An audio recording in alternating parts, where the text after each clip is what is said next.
Hello everyone, welcome to day 163 of Project 365. I'm going to try and keep this short and sweet, so here we go. Basically, what we're going to do is we're going to continue on where we left off last time. Right now we're going to add some simple subtext. Basically, I go through and I choose my favorite font, which is Beautiful Dreams, and with it I write simply.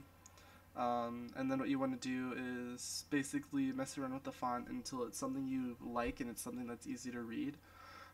Mostly because that tends to, make it look nicer.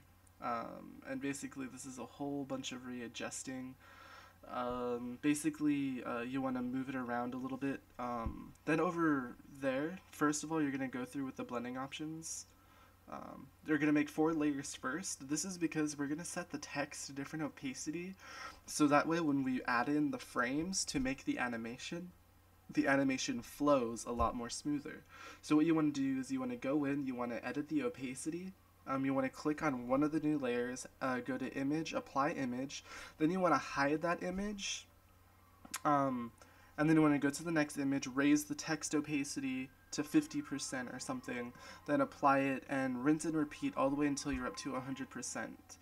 Um, so since this is going to take a while for me to show on there, since I recorded the full thing, um, basically I'm going to go ahead and ask you guys, what do you think I should do if I continue to do Photoshop things? What would you guys like to see me do? That's the question for today.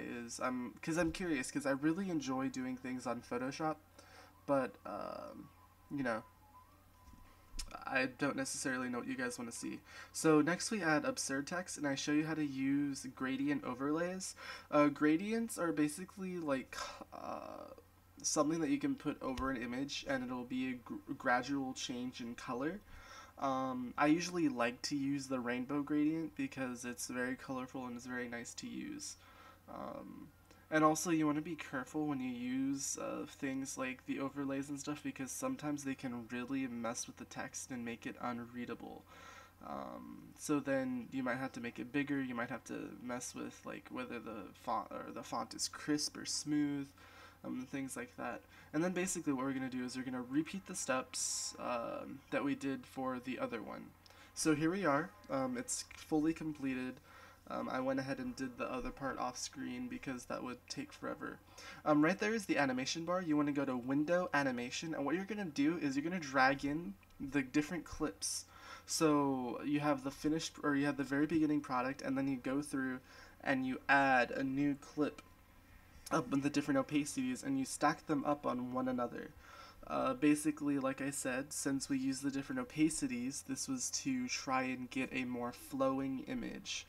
Um, and if you watch the little box up there with the actual image in it, you actually see what it'll finally come out to look like when it's fully finished. This GIF is only 16 frames. It's kind of small for certain GIFs, but basically I just wanted to do it to where the image would pop up and fade away, pop up and fade away. So next, also on the bottom of each of the things, there is something that lets you set the time that that frame appears. Generally speaking, if you're trying to flow through an animation, you only want to use 0.1 seconds, but if you're trying to make a certain part stand out, you make it last a little longer. So for this, I made certain parts 0.5. And here's a preview of what it looks like.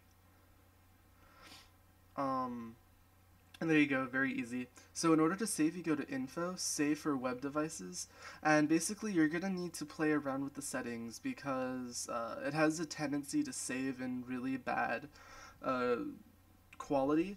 So you have to play around and try and get it as close to the original as possible. Um, and yeah, that's pretty much it. That's how you make an animated GIF. Hopefully you guys enjoyed. Like I said, leave comments below telling me what you want me to do, and I will see you guys tomorrow. Have a great day.